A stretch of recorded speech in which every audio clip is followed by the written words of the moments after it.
Good morning. Welcome to this week's IGTV. I am talking about when you just can't take it anymore with your teen. You've tried everything. You don't know what else to do. You're not sure if you're going to lose your ever-loving mind or you're just going to give up and throw in the keys and drive away into the sunset because the next move is not clear and you've tried all the moves and you're done. You're done. You may not have support from your partner. You may not have any relationship with your teen to begin to what feels like repair. And hey, seriously, this can be extremely, extremely challenging. So what I want to do today is maybe a little different than previous days. I'm going to tell you 3 stories about parents that I've worked with that are becoming very much the norm of who I work with, the challenges, specific challenges they've dealt with from a toxic relationship, substance use, and clinical diagnosed depression, anxiety. So I'm going to talk about those 3 different topics. And if you see yourself in one of those or you see someone else in one of those, I would love if you would share this to provide some hope for them that even when they feel like there's nothing left in the tank and they just want to either yell and scream, pull their hair out, drive off into the sunset, or just lay on the floor in a puddle because there's nothing more to do. There is hope. My name is Allie Payne. I'm a certified life coach, certified relationship systems coach. I work with parents of teens specifically to help them end the painful disconnection, emotional blow-ups, and stressful silences, to create relationships built in trust and respect with emotional safety and deep, meaningful connection. It is possible. No unicorns required. I came from a background as a very troubled teen. So everything that I'm sharing is both from that. Oh, Desiree, you are seen and heard. You are seen and heard, Mama. Yes. Yes, mental health is a big thing. Absolutely. So we're going to talk about this. I come from a background of being a very troubled teen, anxiety, high anxiety, OCD, like fear-based control anxiety runs in my family. I have some trauma-based anxiety. My son has generalized anxiety and OCD tendencies.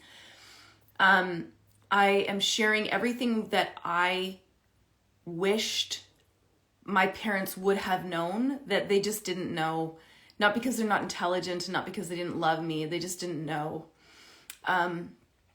And what I wish I would have had, I started diet pills at 12. That was a 14-year eating disorder. I started drinking heavily at 13. I started skipping school at 15. I went from straight A's to F's, failing out. And I was a very promiscuous teen. I was desperately looking to feel loved and cherished and important in some way. It never worked, by the way. And then a suicide attempt again at 17, and 20 years of therapy and coach training and certification, and then raising 2 incredible, now as of this month, young men. No longer teenagers, young men. So the next 5-day challenge is in June. The next 5-day challenge is June, and middle of June, end of June. Yeah, for sure. Okay, so here's the stories I want to tell you. The first one I want to tell you, and I am telling these stories with permission, by the way, permission to share. Thanks, Desiree. If you are watching on Instagram, hit the follow. If you're watching on YouTube, hit subscribe.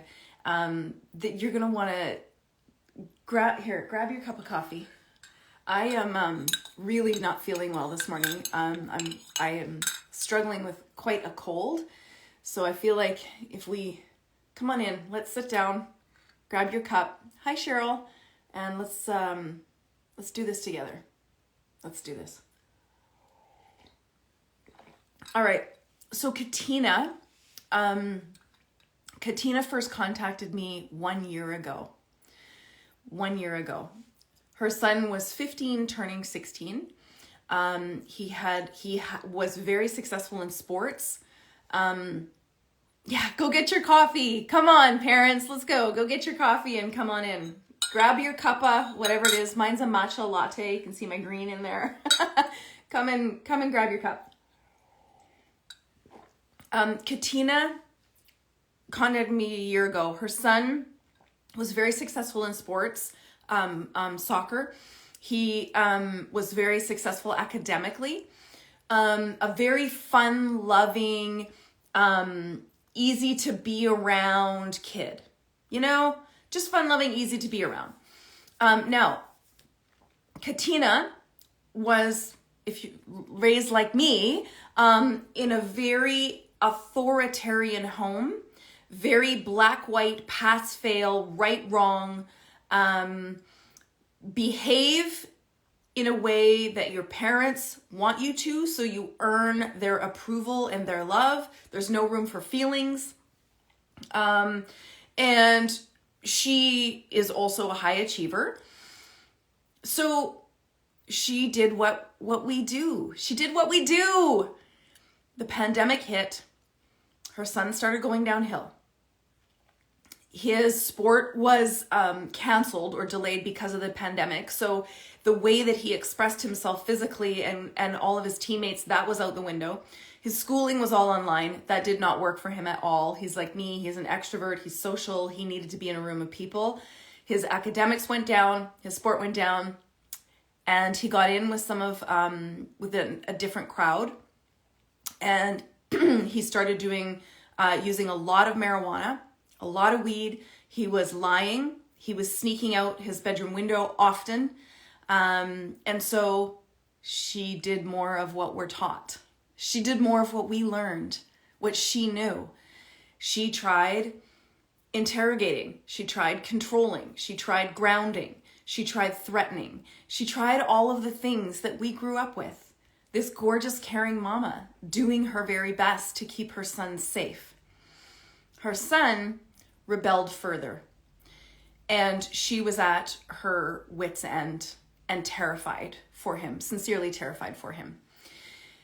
She took the Empowered Parent Mastermind program with me, my 8-week deep dive program into relationship nuance and parenting skills that we were never taught.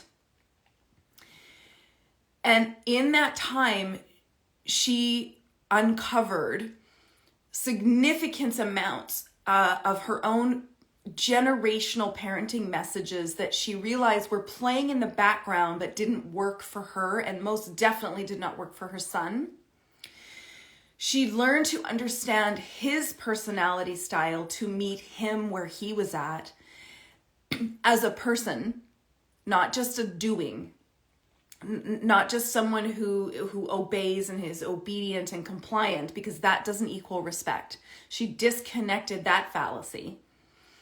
She learned her son's love language and started sewing into his love language the way that he is wired to receive love, rather than trying to give in the way that is important to her. She learned to deal with high conflict situations through tools that I provided, to de-escalate the conflict and offer words that her son felt heard and were calming, while also managing her own emotions and honoring and acknowledging her own emotions. And here's what happened. 4 months later, so my program is 8 weeks, okay? And we go through, lying, trust, and forgiveness. That was a big module for her because her son had been lying. And in her, the way that she grew up, if you lie, that's it. It's like you wear a red letter sweater from the rest of your life. You're a liar. That's it. You've lied. And it's like a court of law. Like, you can never forgive that. No, because forgiving is condoning and all of this bullshit stuff that she had been taught, as was I, as were most of us. We walked through this program together because we do 8 weeks of live Zoom calls. Not like this, like Zoom calls, you and me, as a group. 4 months later, Katina messaged me and she said, "You won't believe this. My son has stopped lying and he stopped sneaking out. He's still using weed and he's still with that group of friends, but he stopped lying and he stopped sneaking out. And we are starting to have basic conversations that are not blow-ups. Louise, it's a small group, so 20 people, but not everyone shows up to the Zoom calls at different times. So on a Zoom call, I might have a maximum of 6 to 8. So it's and I make sure every single person gets a turn. I will stay on that Zoom call as long as I need. You can leave as soon as you're done, and you get a lifetime link recording to that Zoom call. You also get lifetime access to all this program. So this 4 months later, her son had stopped lying, stopped sneaking out. They were starting to have basic conversations. Okay. 8 months later, so this is in the fall, her son was now joking around with her and hugging her in front of his friends. Okay, for a 16-year-old boy, he was joking around with his mom and hugging her in front of his football friends because the soccer had started back up again, so that was good. He was starting to get going in school a little bit, but it was still a little sketchy. At Christmas, this is 8 months. At Christmas, she messaged me. You guys, last summer, they couldn't even go on a vacation together. That's how high conflict this relationship was. She went on a vacation with her daughter. Her husband went on a vacation with her son. They couldn't even vacation together. It was a hot mess. Bless her. At Christmas, she messaged me and said, "You won't believe this. We have had the most incredible Christmas vacation together. We've played games, we're laughing, we're connecting. It's not about, forced quantity time. It wasn't about, that's it, we're having family time. It wasn't about forced quantity time. It was about rich quality time with respectful conversation, honoring each other. There was kindness. There was the anger and the rawness had dissipated and come down. And that was the first time that it happened in well over a year. In January, this is January or February, so this is 10 months after taking my program and continuing to use the tools that she was given. She messaged me and said, "I don't know if I should believe this or not, but my son just approached me and said, 'Mom, I've decided to go back to my original group of friends. I don't want to use weed anymore. I realize the group of friends that I had chosen is continuing to make decisions that are out of alignment with what feels right for me and who I am. And I want to thank you for loving me through that to make my own decision.'" She said, "I couldn't believe it. I didn't even know what to say. I didn't know if I should cry. I didn't know if I should believe him." And so he has, remember, it's only 1 year ago today. 1 year ago. He's no longer lying. He's not sneaking out. He was actually dealing weed at some point. He's not dealing. He's decided to not use. He's connected in a respectful relationship. He's making good choices. Not choices because they're his mom's. I want to be clear about that. He is finding his own values and his own beliefs. It's okay, Desiree. It is an emotional thing. And he has,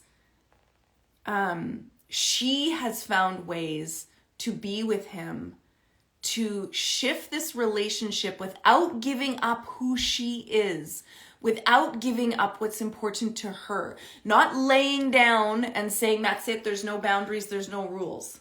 But she didn't understand what a boundary even was because of how she was raised. She only knew what control and compliance were. So by setting respectful boundaries, he is respectful back with her. So I get a lot of messages from parents who are dealing with teenagers with addictions.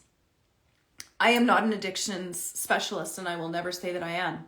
Nor can I make ridiculous promises about my programs. However, I will tell you, based on these stories that I have in writing, the majority of parents who take my programs whose children are dealing with substance use, it shifts for the better. It may not completely stop at that point, but it does shift for the better. And here's why. And I am being endorsed by some addiction specialists now. Because my programs directly address the emotional safety, the connection and sense of belonging that their brains need, the prefrontal cortex and the frontal lobes require for their amygdala to feel calmed and safe, so they don't need to use to escape, to numb, to cope with anxiety, depression, or overwhelm purely as they experience it in their relationship with the parent. Now, this is not a judgment against parents, okay? I'm just saying that that's how they experience it because of stress that comes in the relationship that's not working for them, all right? So Dr. Mike Malobsky from Colorado, he wrote me, he and I actually talk on the phone, and we are now going to start doing some work in May.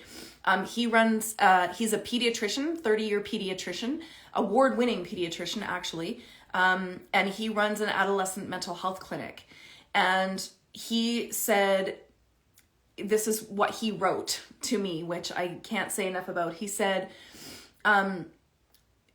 your content and your programs have been the single biggest positive factor in my mental health clinics to support parents with their teens.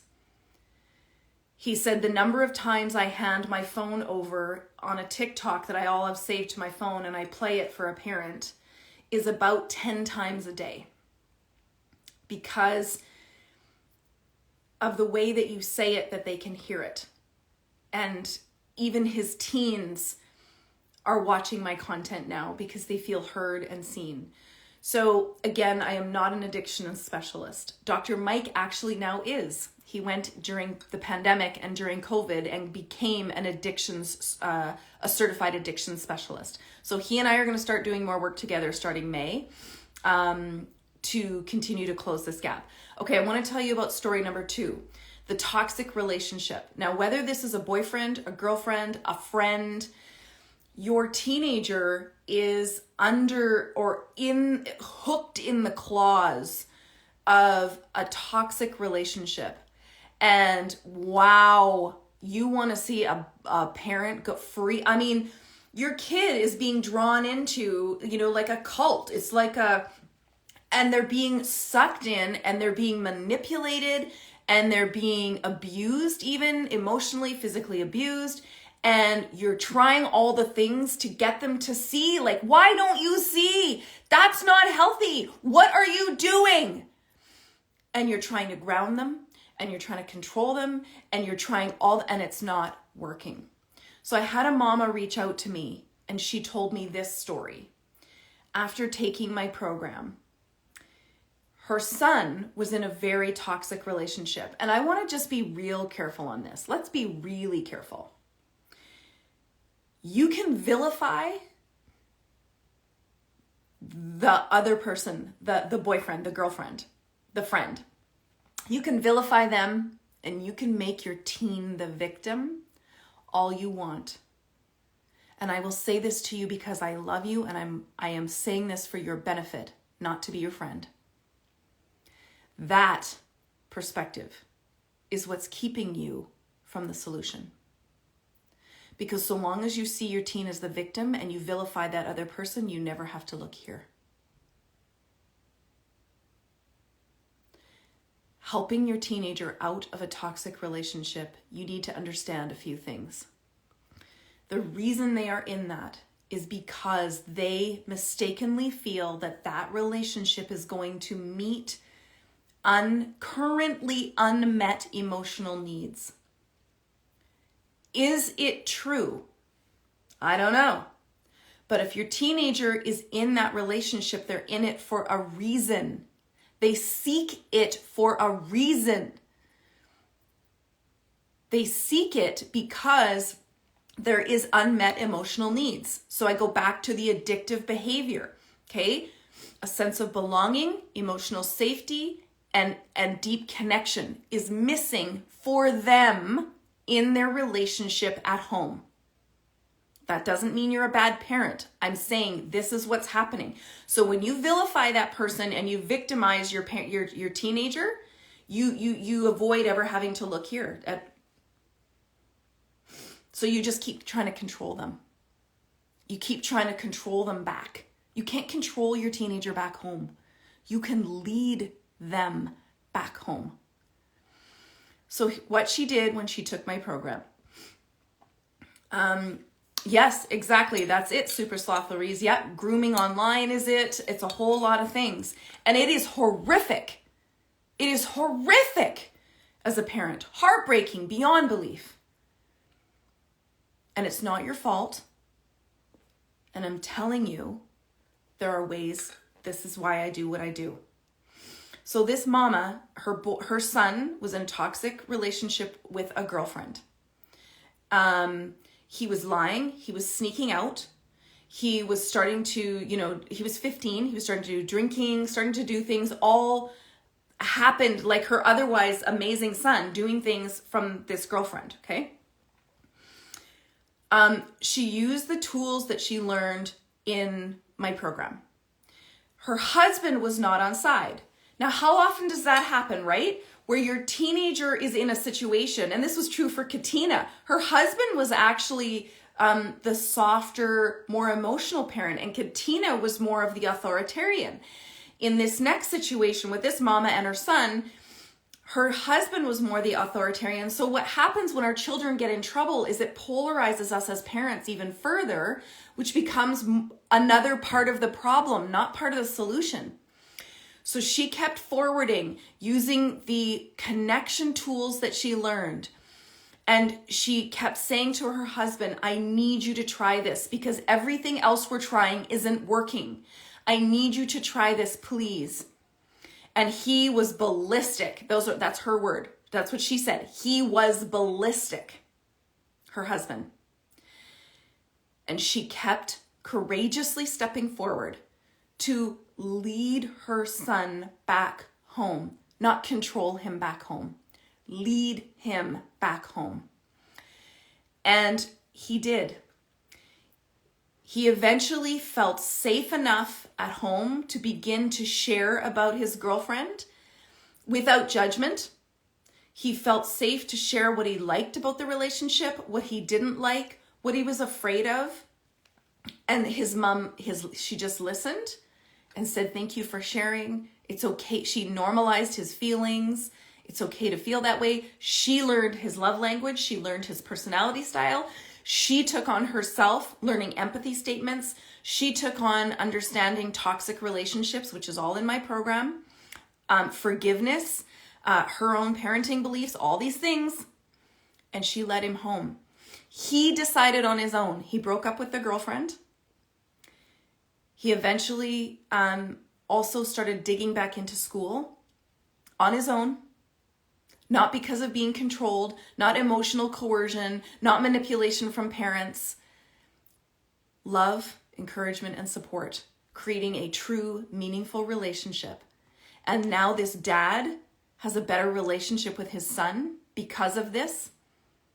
His dad has changed his mind, changed his perspective, and this son has come home. He now understands more for himself what the framework of a healthy relationship is. And his mom and dad understand the unspoken emotional needs that weren't being met for him, not because they're bad parents. They just didn't know. Those unspoken emotional needs that weren't being met, and they now understand how to help him meet those in a healthy way. He came home and he's safe. Okay? It is hard, yes, not to give advice and not to give, yes, this is what I'm teaching in the Empowered Parent Mastermind.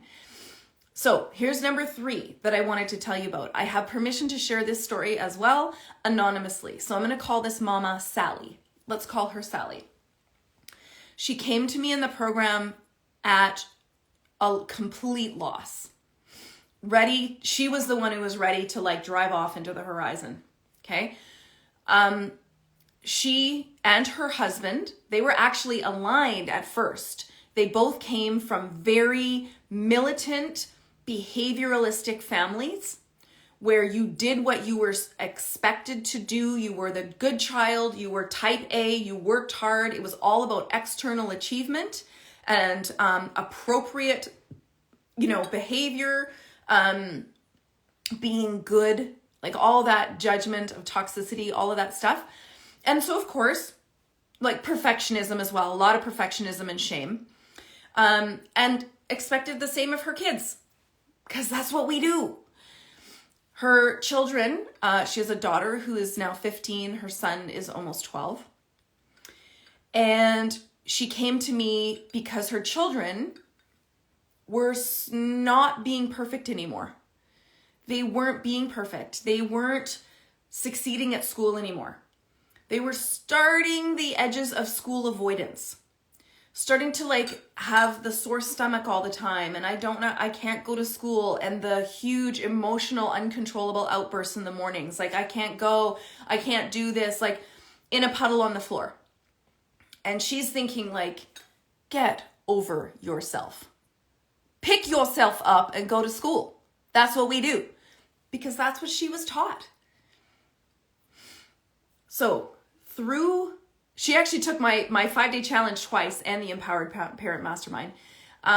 Sally learned her own generational parenting messages and decided to have a look at the impact of those on her own life and how that was impacting her parenting. We do a whole module on mental health. And through that, she actually learned not only does depression run in her husband's family, both of her children, this continued to unravel and get worse, and it often does. Both of her children have now been diagnosed with major depressive disorder. Both of her children now have eventually found the right therapist. They each have their own therapist. Through our work together, of course, there was trying and getting the right medications because that takes time. She has learned and leaned into compassion with boundaries. Through this time of learning and understanding mental health, she has completely shifted her shifted her approach to parenting over this is only 6 months, you guys, this is 6 months. What she did in all of this as her daughter was literally falling apart. She learned to be her daughter's ally. Her daughter did fail out of some classes, and she learned to be her ally at school and just tell the school, it's too bad. Like, I understand now that my teenager's mental health is right now. Graduation will always be there, but her mental health is right now, and I won't ignore that. She learned every day to support her daughter, to listen to her body and her brain and what she needed, and would say, I don't know how to do this. What do you feel like you need right now? And her daughter began to slowly trust her own body after growing up in an environment where you're told what you should feel and you're told what you should do and you're told why you should do it. This mama, Sally, changed her mind. And her 15-year-old daughter began to develop with love and encouragement her own mental health strategies. Now she knows, this is what I need. Mom, I'm feeling anxious. I need this. She's a gamer and she feels it actually, sorry, my nose is running. She feels calmer after 30 minutes of video gaming. It helps calm her nerves. She has other calming techniques, but this is just what they've learned. And this Sally let go of what it had to look like. She let go of, she didn't know. So now if her daughter's feeling really anxious before a test or something, she will play 30 minutes with a timer of video games and she will calm down. Sally learned that she had to wake her daughter up at 6 a.m. to take her medication, because the medication takes 1 hour to take effect. So when she would take it, when she would wake up at 7 or 7:30, the medication wasn't working until well after she was supposed to be at school. So then when her daughter woke up, her daughter now has her own techniques of what she needs, the amount of time she needs in the morning to get ready. And this has been a deep process. I'm going to tell you, a deep, steep process. It's been 6 months, and her daughter now goes to school again, full time. She skips on out of the car. That's Sally's words. She skips out of the car in the morning. Her school knows the situation. Her school is now part of this process and being an ally. This mama understands, Sally understands, that when her daughter says to her mom, I am having a really bad day, she doesn't chide or shame or blame her. She says, okay, have you tried the strategies that you know work for you? Or is there something else that you need? And her daughter instantly goes to, yeah, I didn't try this one. Constantly supporting. Getting kids to get up early it's hard. This was purely for the sake of medication. So this is a steep 6-month process where her daughter was not attending school. It was, all bets are off. Okay. And it took a while, of course, it does take a while to find the right medication. The relationship she now has with her daughter is one of incredible emotional safety. This mama, Sally, even though she does not understand depression, she does not understand anxiety, has come to a place where she explicitly trusts her daughter and her daughter's experience of her own body and brain. She gets behind her daughter and supports the strategies her daughter has already determined works for her. And she still has boundaries. Shocker! She still has boundaries that says, when I get home with groceries in the car, y'all are going to get up and help me put away the groceries. This mama didn't give up who she was to cater to her kids, to give them free rein, to raise snowflakes and pansies. Her daughter did not do that. She did not do that. But she had to begin to reparent in a way that included significant mental health. And she did. Now her son, he's 12, so now his puberty is starting. He's got all the hormones. So even though he's already been diagnosed, he has medication, he's on a bit more of a slippery slope because now all of the different hormones interrupt a lot of the medication. So now she's using everything she learned with her daughter with her son. Now her son is struggling more because his brain is changing. So she is working with that situation as well and has faster tools to better understand her son because she just went through this with her daughter. And I have so much deep respect for Sally. Sally literally 180 degrees decided to shift her parenting for the success of her children as human beings, not students, not grades, not percentages. And their success in life is going to be so much more because she has reinforced the studied success factors.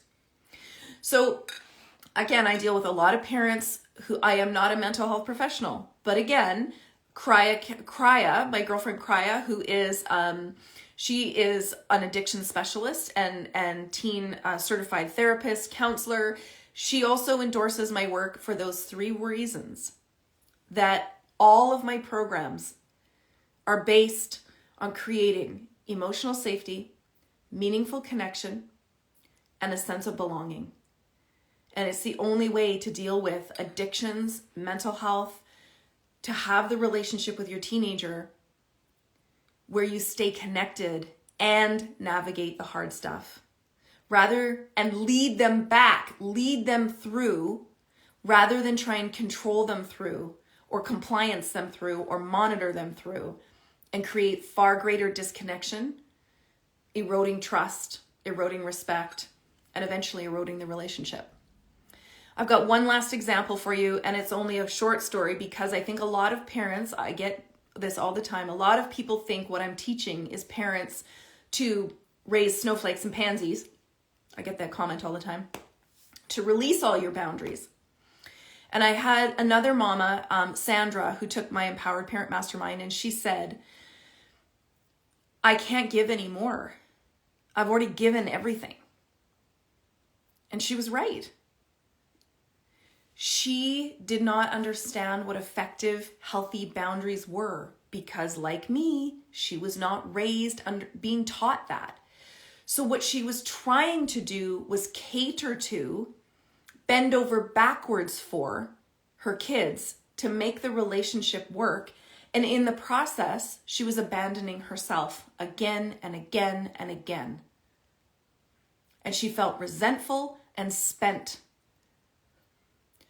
What she learned in my program was to make the relationship work in a way that was healthy by standing up, not by bending over even further, by standing up, by knowing she's worth it. And she can do all of that without controlling her kids. She can respect herself and be in a relationship that is worthy of respect. She doesn't need to abandon or give up herself, bend over backwards. My programs are about not giving up or giving in, even if everything else you've already tried isn't working. My programs are about standing up, because when you model self-respect in a healthy, kind, firm, and consistent way, your teenagers appreciate, respect that. They feel heard, they feel seen. That is how the relationship becomes healthy. So the reason I'm telling you these things, the Empowered Parent Mastermind starts on April 18th. It is currently on early bird savings. So what that means is the program is 8 pre-recorded modules of videos, transcripts, audio-only downloads, downloadable worksheets, a full list of resources. Every Monday, you get a new pre-recorded module, access to a new module. Every Thursday, we get on a Zoom call with your group. It's not individual therapy or coaching. This is a group program. And these Zoom calls, I'm just going to tell you right now, I just finished another program that started in January, and it just, like my heart, it becomes the most sacred space. The most sacred space. These Zoom calls, after 8 weeks, like we just don't want to stop. We want to keep going because we don't just talk about what's in the modules. It's your time. You can talk about whatever you want to talk about. And you get personalized answers. So you take the learning that you've got and you can apply it directly to your situation. I will give you scripts. I will stay on that Zoom call for as long as it takes to make sure you get the answers that you came for. You get 8 weeks of Zoom calls with me. You get 12 weeks access to my private Facebook community, private parenting community on Facebook. In those 12 weeks, I go live 6 times in that Facebook group. So you get 8 plus 6. Yeah, you get 14 different live things with me. And in that private Facebook group, also, if you post anything, that's my priority. That is a membership-based group. So I answer those things first and foremost, immediately. So you have ready access to me, essentially, for 12 weeks, for 3 months. You get lifetime access to all the content. You get lifetime access to the Zoom links, so the recordings, so you'll never miss anything, okay? You get a community. Now, I had one mama on this last group who she didn't jump in on the live Zoom calls until week 5 because she was busy, and life happens. And she's like, I don't need the Zoom calls. Like, I got the content, I'm good. She jumped on and she said and the week 8, she said, I cannot believe I did not prioritize these. I'm so sad I didn't prioritize these calls because it has made so much, I don't feel so alone.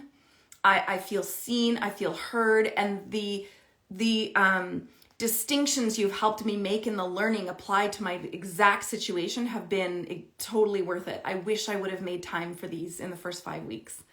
So that's what I wanted to share with you. It's a $7,000 value. It is currently on early bird savings. It is $13.97 Canadian. That's about $1,200 US. There are 6 payment plans. Okay, a 6 payment plan. It's $299 Canadian a month for 6 months, or I believe that's just over $200 US per month. This program is guaranteed. That's how much I believe it. It is 100% guaranteed. I have a 60-day money back, no questions asked guarantee. You don't like it, it's not what you came for, it didn't work for you, instant refund. No questions asked. So there's no risk. There's no risk. You don't like it, you're out. And by the way, I've never had a parent tell me they didn't like the program. Not once. You can also do a VIP program if you want, which if you're not familiar, there's an app called Voxer. It's essentially like WhatsApp, kind of. If you do the VIP program, you get 8 weeks of Voxer access to me. That means on the daily, you send me a little mic. You're like, Allie, my kid just snuck in and I don't know what to do. I'm going to freak out. Help me. I get a notification on my phone. As soon as I get a minute, I answer you immediately for 8 weeks. And you also get an additional 60-minute session with me, one-on-one, if you want to do the VIP access. VIP access is a $9,000 value. It's currently on early bird savings. It's regular $19.97 Canadian. It's now on $16.97 and also has a 6-month payment plan if you want the VIP program, okay? This starts April 18th. This early bird pricing that I'm talking to you about right now, the early bird savings, is only available until Monday at midnight. It's only available till Monday at midnight. So if you are dealing with feeling at your wit's end, you're terrified because your child's going down a path you don't know how to help them. You've tried everything. And you're either ready to throw in the keys and drive off into the sunset, or pull your hair out, or like commit your child to some residential program because you literally don't know what else to do. Then join me in the Empowered Parent Mastermind. The link is in my bio. If you tap on my name and then you hit the link in my profile, if you're on YouTube, I will put the link below. Join me in the Empowered Parent Mastermind starting April 18th. You are not alone in this. You do not have to do this alone. And it is hard. It is hard. Yes, you will have to convert it into that. Yes. Okay. Thank you so much for joining me today. If you have any questions, please just message me on Instagram at Allie Payne, or you can send me an email, hello@AlliePayne. I will happily answer any of your questions. I do hope to see you there. It always is one of the best things that I do, that I get to do. And it is truly a privilege. Thank you for being here. Bye, everybody.